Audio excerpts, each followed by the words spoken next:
नमस्कार दोस्तों, मैं गणेंद्र आपका स्वागत करता हूं मैं सेक्शन पॉइंट में। साथियों, आज हम सीखने वाले हैं ब्याज के यानी चक्रवर्ती ब्याज के कुछ सवाल। तो दोस्तों, अभी तक चैनल पर नए हो तो पहले से प्लीज सब्सक्राइब कर लीजिएगा और वीडियो को अंत तक जरूर देखिएगा। दोस्तों, सवाल दिया है कि कोई धनराशि, हमें पता नहीं है कोई धनराशि है, तो जब हमसे पूछा जाता है कोई धनराशि तो हमें पता नहीं, तो हम उसको एक्स मान लेते हैं। ठीक है, तो कोई धनराशि 20 वर्ष में दोगुनी हो जाती है, तब कितने वर्षों में 4 गुनी हो जाएगी।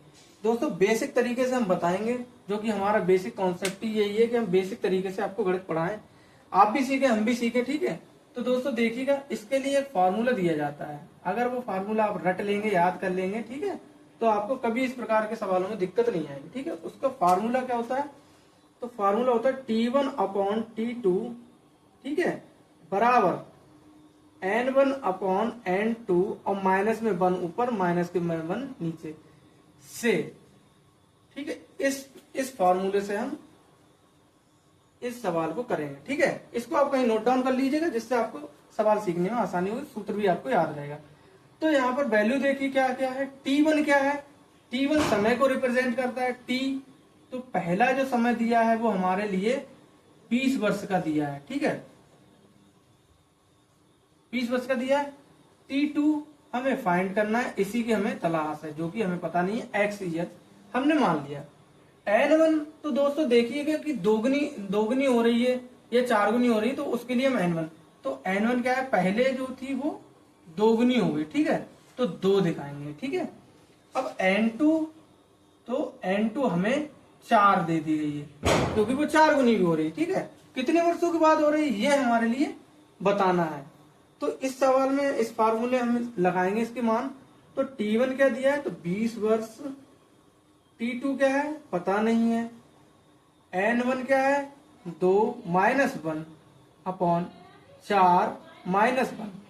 ठीक है, क्रॉस मल्टीप्लीकेशन करने से पहले आप इनमें से इनको घटा लीजिएगा। देखो, जब इनमें से इनको घटाएंगे तो 20 तो हम यहाँ पर ऐसे ही लिख लेंगे। ठीक है, ऊपर रह जाएगा 1 अपॉन नीचे रह जाएगा 3। ठीक है, क्रॉस मल्टीप्लीकेशन के लिए एक सेपरेट वीडियो बनाई है, वो आप देख सकते हैं, जिसमें आपके लिए बताया मैंने क्रॉस मल्टीप्लीकेशन कैसे की जाती है, कैंची गुणा कैसे की जाती है। ठीक है, देख लीजिएगा। उससे पहले यहाँ पर भी देख लीजिएगा, क्रॉस मल्टीप्लीकेशन कर दी, इधर इधर गुणा हो जाएगी, तो x की गुणा देखो 1 से होगी तो x ही रहेगा। ठीक है, यहाँ पर 20 दिया 60 हो जाएगा, 20 दिया 60 हो गया।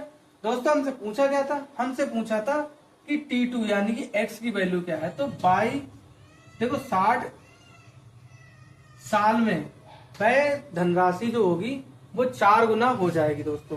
ठीक है, ये हमसे पूछा गया था और हमने ये बता भी दिया। दोस्तों, एक सवाल और देखते हैं, जिससे आपको और भी ज्यादा अच्छे से ये सवाल समझ में आ जाएंगे। ठीक है, तो दोस्तों एक सवाल और दिया है, इसमें हमसे पूछा है किसी मूलधन पर 2 वर्षों में 5% वार्षिक ब्याज दर से साधारण तथा चक्रवृद्धि ब्याज का अंतर है वो ₹6.25 है। मूलधन क्या होगा?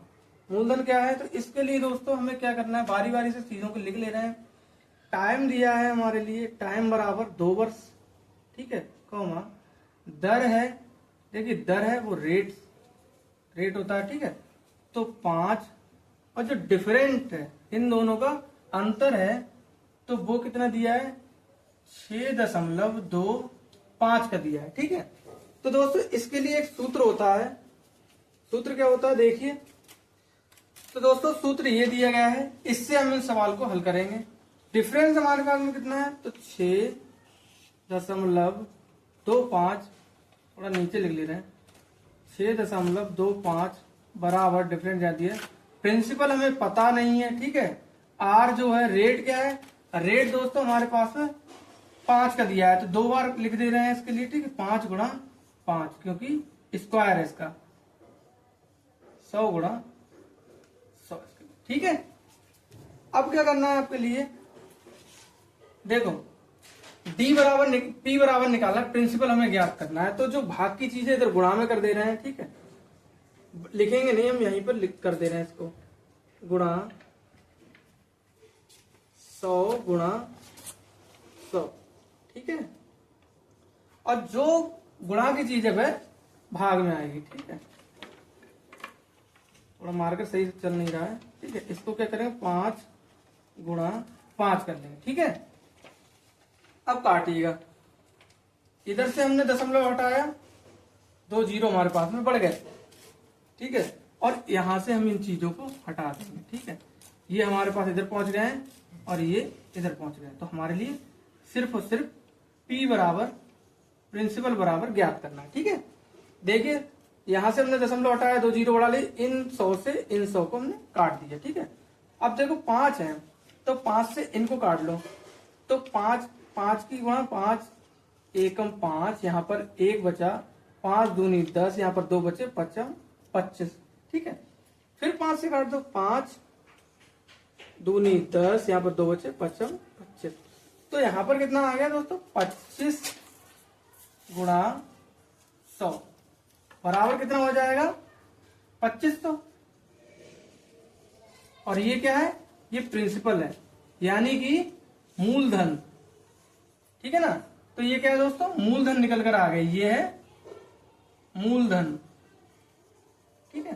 तो इस प्रकार से हम इन सवालों को करते हैं। ये बहुत ही अच्छा सूत्र है, आप इसको याद कर लीजिएगा, ठीक है। हर जगह ये काम में आता है। चक्रवृद्धि ब्याज हो, साधारण ब्याज भी निकल जाता है इससे। आशा करता हूँ दोस्तों सवाल समझ में आया। सवाल समझ में आया तो वीडियो को लाइक करें, चैनल को सब्सक्राइब करें।